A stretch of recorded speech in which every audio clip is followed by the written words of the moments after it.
देखिए सवाल कह रहा है आपसे कि एक आर्टिकल है उसको आप 720 रुपये में बेचते हैं तो प्रॉफिट X% का होता है, और जब यही आर्टिकल आप 750 में बेचते हैं तो प्रॉफिट X प्लस 5% का होता है।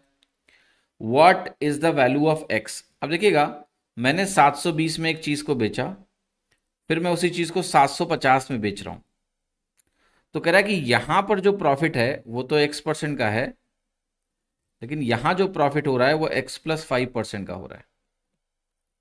यहां पर आपका कॉस्ट प्राइस है।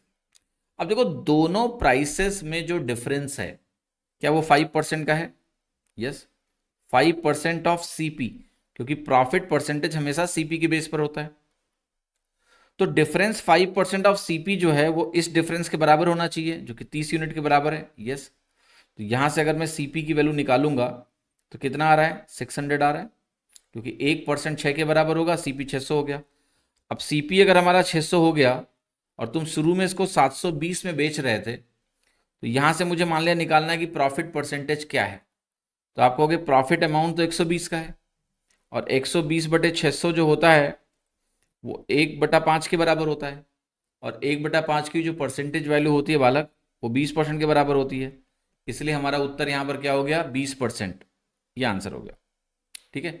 आप चाहें तो यहाँ जो दोनों वैल्यूज हैं इसको 120 से काट सकते थे। 120 इंटू 5, 120 इंटू 6, और 5 से 6 का जो चेंज है वो किसके बराबर होता है? 20% का चेंज होता है, इसलिए आंसर क्या होगा? A is the right answer.